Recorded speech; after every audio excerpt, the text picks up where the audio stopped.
Saudações, eu sou o Padre José Eduardo, sacerdote aqui da Diocese de Osasco, professor de Teologia Moral, área em que eu sou também doutorado, e aquilo que se me pediu para esta exposição é falar sobre o conceito de moralidade na obra de São Tomás. Inicialmente eu quero parabenizar os organizadores desse congresso tomista.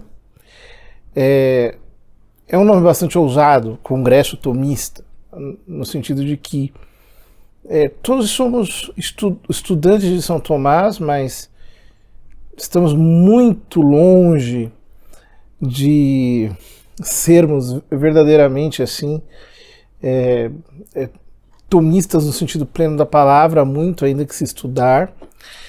E quando nós falamos em tomismo, eu tenho consciência de que estamos falando mais de um horizonte que nos julga, um horizonte ao qual nós devemos nos orientar, do que um fato consumado, como se nós já fôssemos propriamente a perfeição no assunto. Em todo caso, é uma alegria poder estar ao lado de todos os nomes que compõem aqui.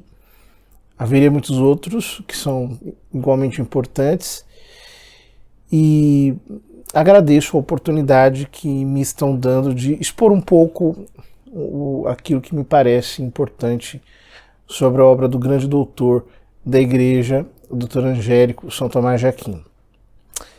Bom, quando nós falamos em moralidade, essa é a primeira questão que nós precisamos nos perguntar. O que é a moralidade?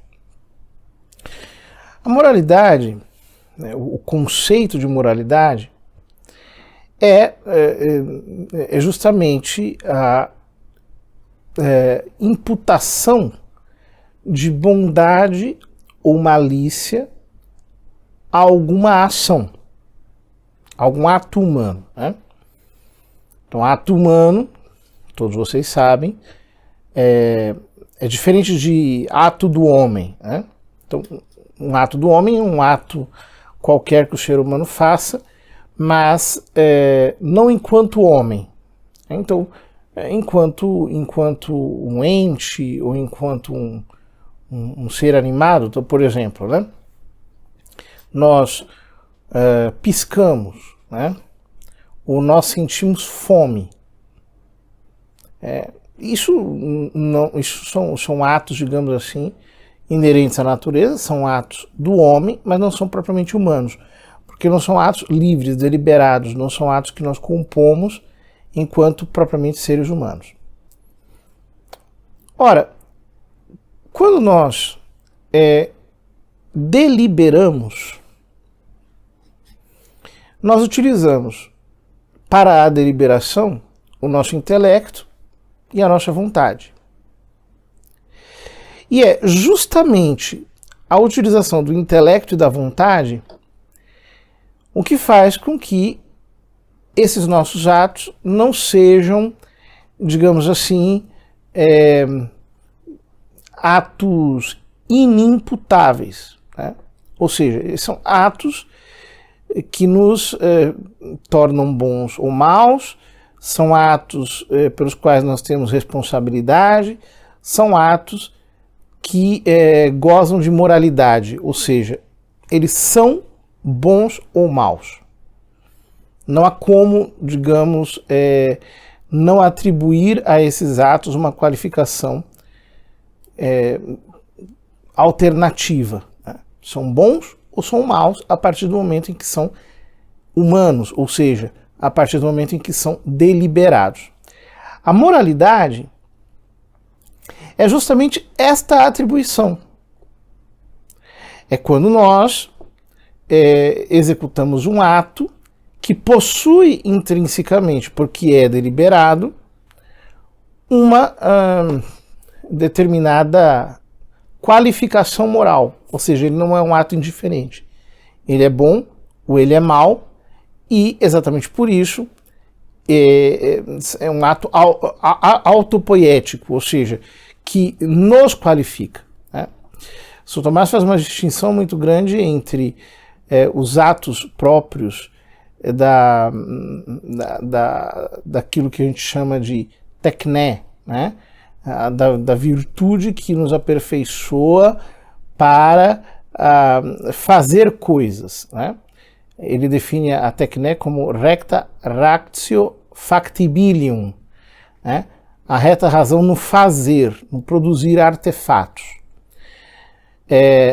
E diferentemente, ele fala da prudência, que é recta ratio agibilium, é a reta razão no agir.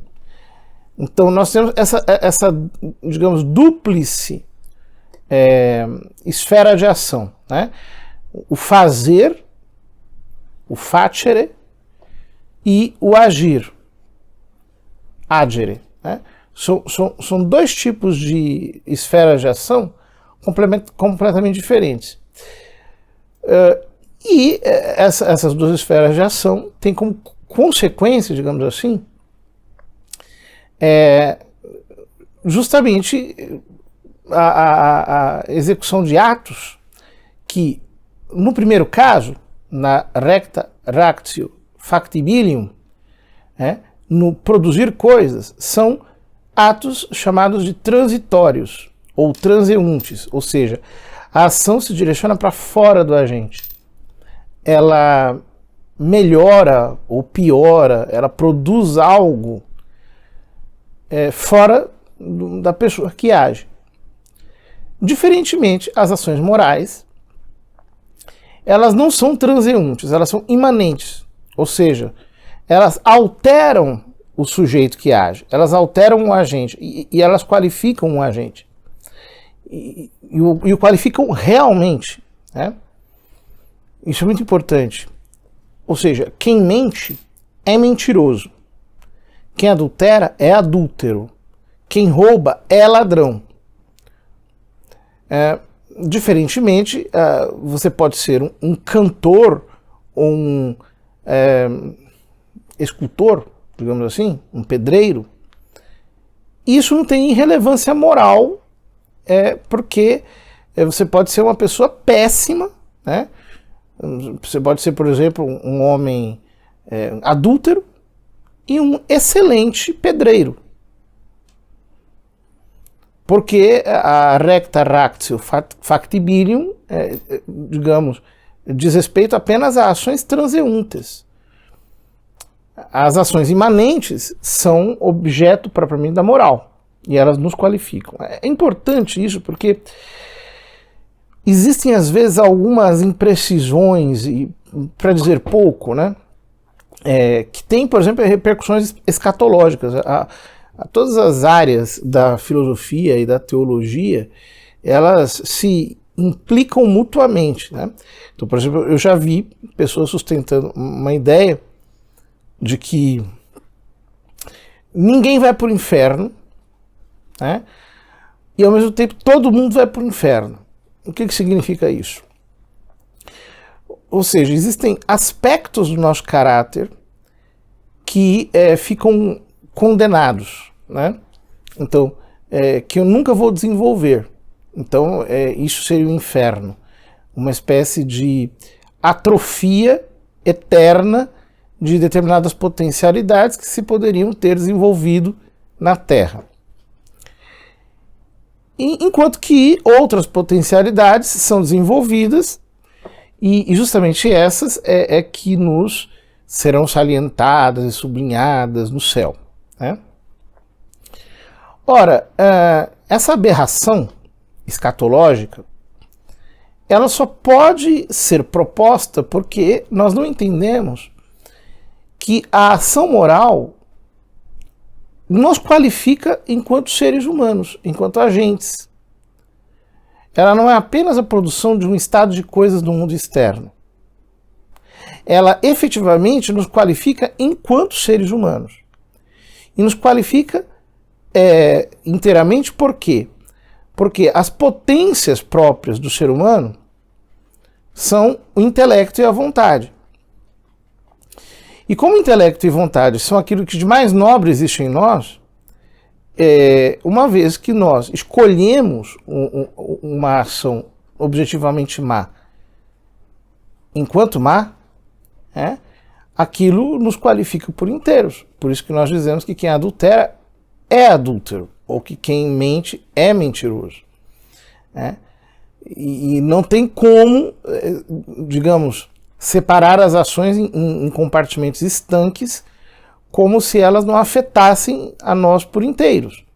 Seria irreal, pensar assim.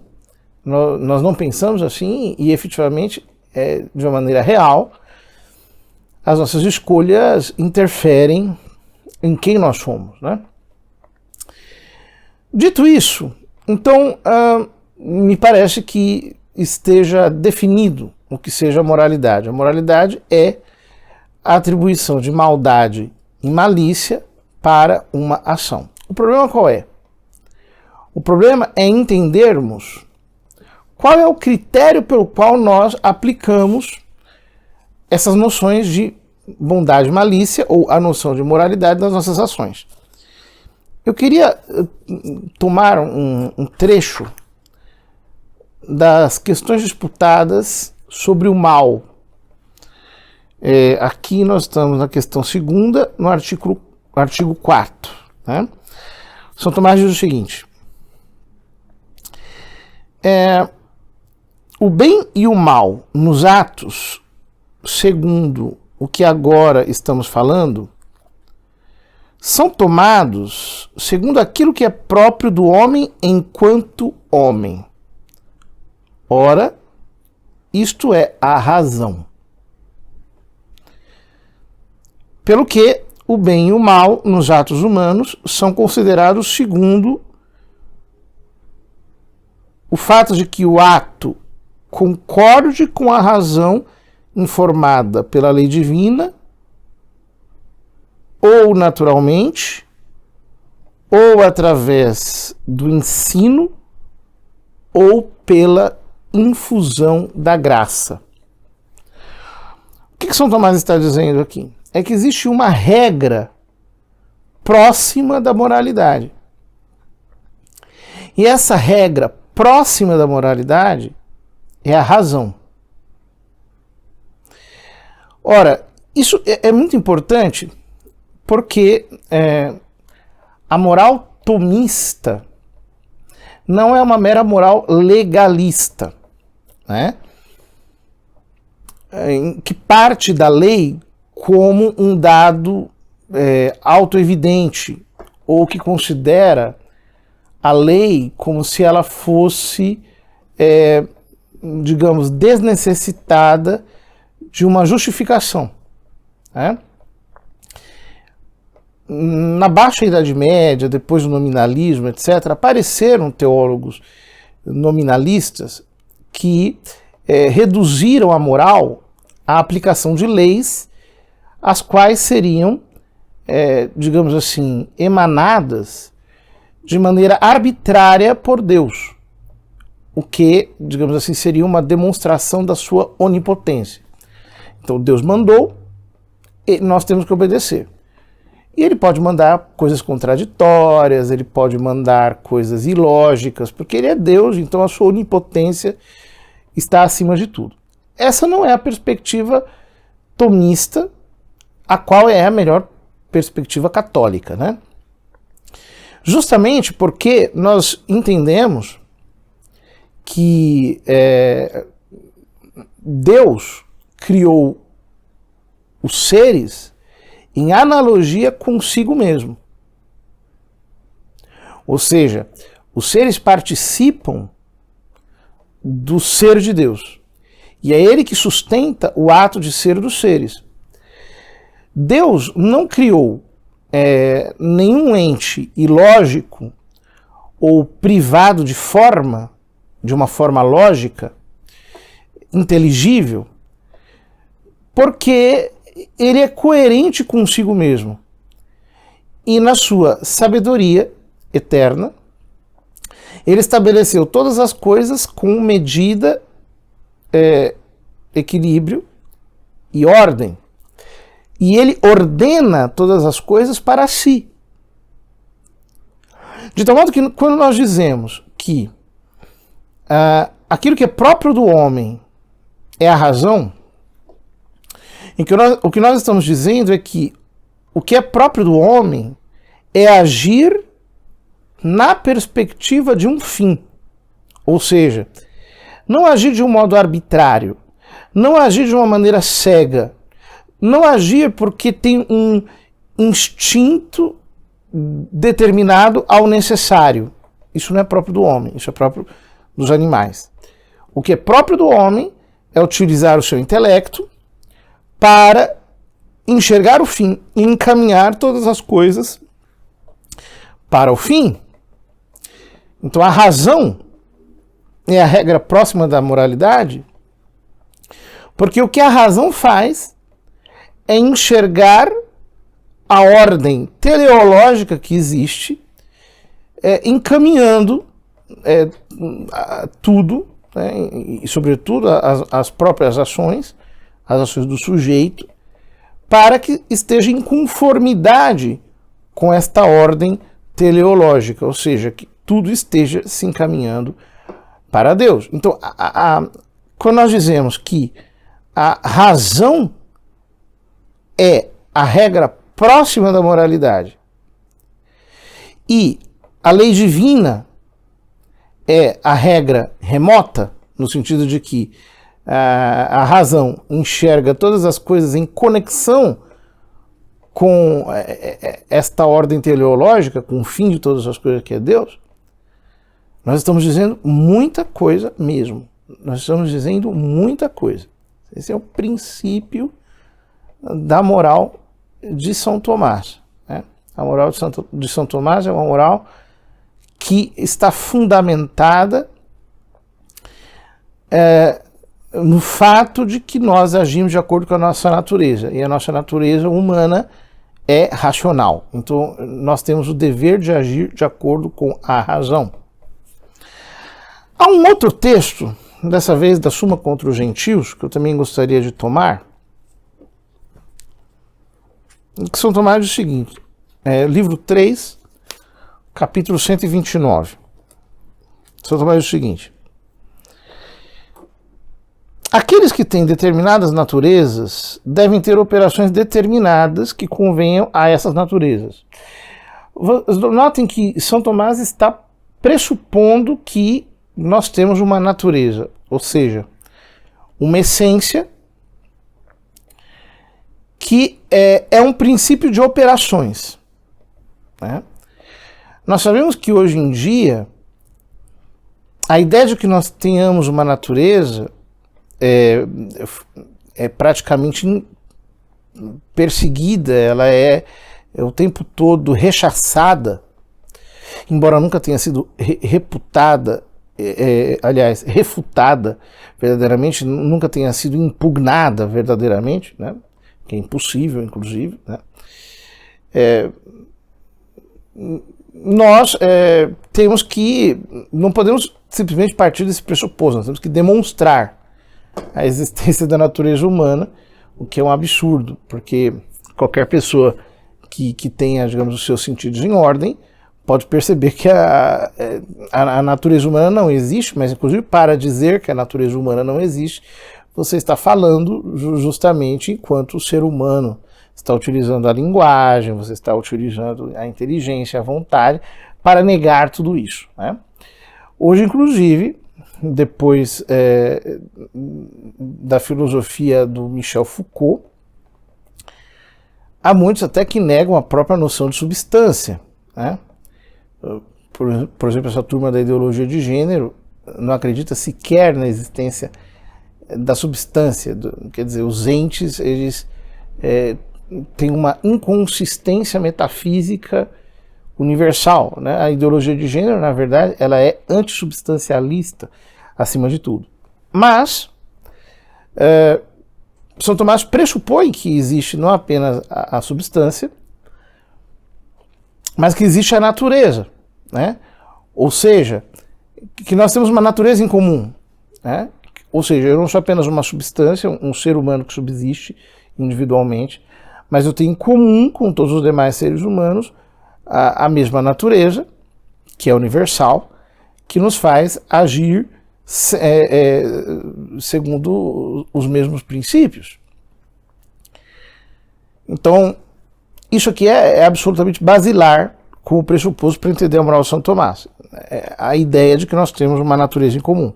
A noção de natureza já era negada nos tempos do nominalismo, mas as consequências desastrosas da sua negação só podem ser percebidas hoje em dia, né? Hoje em dia. Assim como a própria noção de substância, de certo modo, o Kant dizia que nós não podemos conhecer a coisa em si, portanto, a noção de substância fica, desse modo, inalcançável, inatingível, né? Ora, ele diz: aqueles que têm determinadas naturezas devem ter operações determinadas que convenham a essas naturezas, pois a operação própria de cada um segue a sua natureza. Consta que a natureza do homem é determinada. É mister, portanto, que haja algumas ações que sejam em si mesmas convenientes a ele, ou, dizendo de um outro modo, sejam inconvenientes ao homem segundo a razão. Ou seja, aquilo que convém ao homem segundo a razão é bom. Aquilo que não convém ao homem segundo a razão é mal. Ora, nós percebemos, portanto, que a moralidade ela depende desta ordenação do homem ao fim segundo a sua própria natureza, que é racional. Portanto, o homem, enquanto homem, precisa de tal modo encaminhar as suas ações deliberadamente que não tem como se evadir do dever de encaminhar as suas ações de acordo com a razão, digamos, moldando o seu comportamento de uma maneira racional, né? Ora, quando nós entendemos isso, nós começamos a enxergar que a ordenação ao fim, de alguma maneira, pode ser vislumbrada em nós, e ela tem que ser vislumbrada em nós, porque se o fim existe, e se nós somos criados, portanto, todo o nosso ser precisa estar ordenado para o fim. Precisa ser ordenado para Deus, de acordo com a nossa natureza racional. Então, olhando para as nossas próprias potências operativas, então nós percebemos que nós temos em nós mesmos, digamos, a semente daquilo que nos ordenará ao fim, ou que nos ordena ao fim. Ora, Aristóteles já tinha determinado, já tinha analisado, né, de tal modo a natureza humana, que percebeu que nós temos um certo conjunto de apetites, né? Ou seja, o ser humano não é apenas um ente racional, ele também tem um conjunto de apetites que ele precisa, digamos assim, governar para poder agir racionalmente. E esses apetites, eles se dividem em dois tipos. Nós temos um apetite que é racional, porque ao conhecer algo como bem, então, para nós, aquele bem se torna racionalmente apetecível. Ou seja, ele não é apenas um bem teórico, ele é um bem conhecido enquanto desejado. É por isso que a razão engendra a vontade, né? São Tomás chama a vontade justamente de apetite racional, né? Porque ela decorre, por assim dizer, da razão. Ela necessita do conhecimento formal do bem, senão ela não é vontade. Mas nós temos um apetite sensível, né? Que ele, digamos, não é em si mesmo racional. Pelo contrário, ele atrapalha a razão, ele pode atrapalhar a razão, né? E esse apetite sensível se divide, digamos assim, em dois tipos de bens. De tal modo que nós temos, por assim dizer, dois apetites que são sensíveis, né? Aquilo que São Tomás chama de apetite concupiscível e apetite irascível, né? O apetite concupiscível trata daqueles bens que são prazerosos. Então, ele, digamos assim, busca o prazer. E o apetite irascível tem como objeto aquelas realidades que, ao invés de nos causar prazer, elas nos causam incômodo, dor. Por isso é irascível, ele é feito para nós agredirmos, né, aqueles males que podem ser tirados da nossa frente, ou serve para nós suportarmos, né, aqueles bens que são árduos, que são difíceis e que trazem consigo uma dose importante de incômodo, né? Portanto, vocês vejam, nós temos aqui basicamente 4 potências operativas, né? Nós temos a inteligência,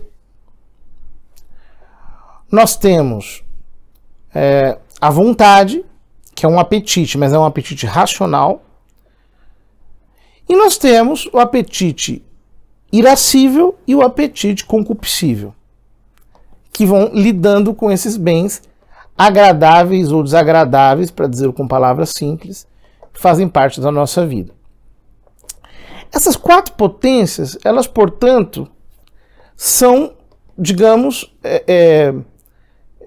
claramente aquelas que fazem parte da nossa, digamos, tecnologia operativa natural. Estão em nós, foram postas pelo próprio Deus e elas estão inclinadas, ordenadas ao bem. Ora, o problema qual que é? É que existe uma limitação fundante em nós chamada pecado original, né? E o pecado original causou uma desordem. Nós que somos cristãos e que conhecemos a existência do pecado original pela revelação divina, sabemos exatamente do que se trata. Os pagãos, como Aristóteles, simplesmente estavam observando a realidade e viam que existe essa espécie de descompasso interno em todo ser humano. Ou seja, nós temos o conhecimento racional do bem e a vontade decorrente desse conhecimento racional que quer o bem intelectualmente conhecido. Mas, ao mesmo tempo, nós temos esses 4 apetites, aliás, esses 2 apetites inferiores, que eles nos colocam em uma espécie de contínua guerra contra os apetites superiores, porque eles querem o bem sensível. Então, por isso que, por exemplo, a gente quer comer além daquilo que é necessário para a nutrição, ou nós temos uma libido que procura o prazer mesmo naquilo que é ilícito e que é proibido, que não é conveniente a nós, ou nós temos uma curiosidade excitada para conhecer informações que nos causem algum tipo de satisfação interior, mesmo que aquilo não seja conveniente a nós enquanto seres humanos. E, por outro lado, nós temos esses apetites inferiores que ficam procurando o bem sensível e que não se rendem, né, àquele bem racionalmente conhecido. Ora, diante disso, então, diante desse descompasso, é que, embora nós estejamos ordenados ao fim, e se nós usarmos a nossa razão, nós vamos começar a conhecer esse fim, ao menos do ponto de vista natural. Se formos cristãos, nós temos a virtude intelectual da fé, que vai iluminar o nosso entendimento e vai elevar de tal modo o nosso entendimento que vai produzir em nós uma nova vida moral mais elevada, amparada pela graça divina. Apesar de nós termos isso, nós ficamos aquém, nós não conseguimos, nós temos uma desordem interior. Ora, esta desordem interior é corrigida por aquilo que São Tomás chama de virtude, né?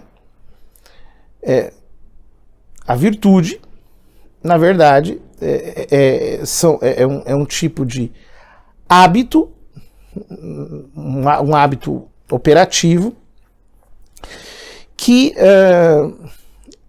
corrige, digamos assim, essa desorientação interna, né? Então, o que a virtude faz? Ela ordena de tal modo as nossas paixões, que são, digamos, as reações emocionais inerentes às nossas potências operativas inferiores ao apetite concupiscível e irascível, ordena de tal modo as nossas paixões para que nós possamos seguir a luz da razão, né? Então vocês vejam, quando nós dizemos que o homem tem que agir de acordo com a sua natureza, nós estamos dizendo muita coisa, quando nós entendemos todos esses particulares, né? As virtudes fazem exatamente isso. Elas colocam em ordem, né, segundo a medida da razão, as nossas potências todas, para que elas possam, digamos assim, deixar o trânsito da razão livre e nós possamos agir racionalmente, né? Então, por exemplo, uma pessoa que tem a sua libido descontrolada, a sua razão vai ficar cega justamente porque a pessoa está excitada pela libido. Ou uma pessoa que está com a ira assanhada, atiçada, ela não consegue pensar, né? Não consegue raciocinar serenamente. Então, as virtudes, elas corrigem esse descompasso, e especialmente nas partes superiores das nossas potências operativas, no caso, a razão e a vontade, as virtudes elevam essas potências para que elas sejam, digamos assim, excelentes mesmo, para que elas possam nos ordenar até o fim. É daí que nós temos a divisão clássica das 4 virtudes cardeais. Tem esse nome de cardeais porque derivam da palavra cardo, que significa dobradiça, uma vez que delas se desdobram todas as outras virtudes. Então a prudência, que eleva a razão prática. A justiça, que eleva a vontade. A temperança, que eleva o apetite concupiscível. E a fortaleza, que eleva o apetite irascível. Essas 4 virtudes cardeais, elas ordenam digamos, a nossa personalidade, justamente para que nós possamos agir de acordo com a razão e, obviamente, como todo o nosso ser, todas as nossas potências precisam ser direcionadas pela razão, a prudência é a maior de todas as virtudes morais, é a virtude moral que São Tomás chamava de auriga virtutum, a condutora de todas as virtudes. Ora, é justamente dessas 4 virtudes que decorrem toda a lei moral. A lei moral, na verdade, é uma espécie de codificação destas virtudes. E as virtudes, como vocês viram, né, elas nada mais são do que a racionalização de todas as nossas 4 potências operativas, a fim de que elas se amoldem de acordo com a ordem racional. Então vocês vejam, a moral de São Tomás, justamente porque é uma moral das virtudes, e justamente porque, sendo moral de virtudes, ela está ancorada sobre as 4 potências operativas, as quais estão ordenadas ao ato próprio de cada uma delas, que corresponde a agir segundo a razão, ou seja, ordenar toda a nossa personalidade para o fim, não é uma moral relativista. Porque é pelas virtudes que eu conheço a razoabilidade da lei. E eu vejo o quanto que a lei verdadeiramente é boa. A lei moral só pode ser boa porque ela está me fazendo agir de acordo com a razão. Então vejam, por exemplo, o homem é um ente social, né? Com o ente social, ele precisa respeitar a propriedade privada dos outros. Então, aí está a virtude da justiça. E, por exemplo, o conteúdo do 7º mandamento. Senão a convivência social se torna impossível. Ele tem que respeitar a verdade. Está aí o 8º mandamento. E também a veracidade, que é parte da virtude da justiça.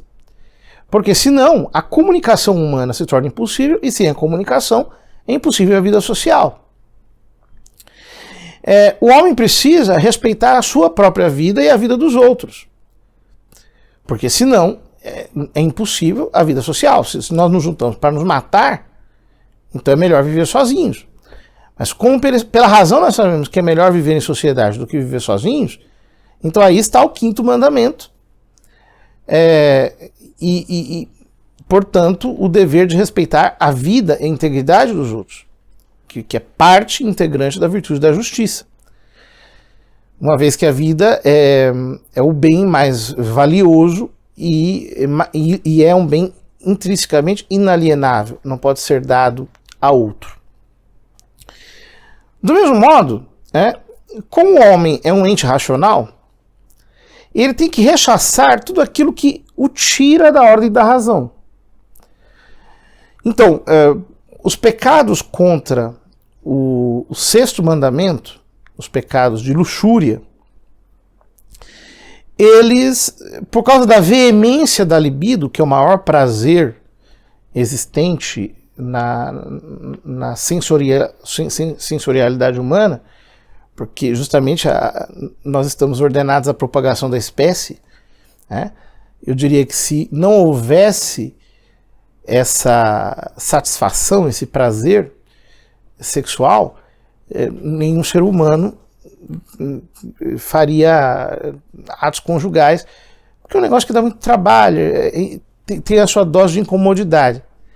Então, é justamente por causa disso que Deus dotou o ato conjugal de um prazer, e toda a sua dificuldade está justamente porque precisa de uma instituição que, digamos assim, o proteja. Essa instituição é o matrimônio, né?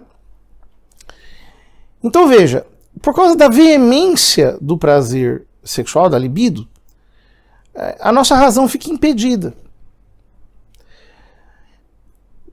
A não ser no caso do ato conjugal, porque marido e mulher estão realizando um ato que, para os cristãos, inclusive, tem algo de teologal, por causa da sobrenaturalidade do sacramento do matrimônio. E para os pagãos, que são casados segundo o matrimônio natural, ele é ordenado justamente como o remédio da concupiscência, porque casando-se a pessoa não vai cometer desordens por aí, e para a propagação da espécie. Então, unicamente dentro do matrimônio, seja ele sacramental ou natural,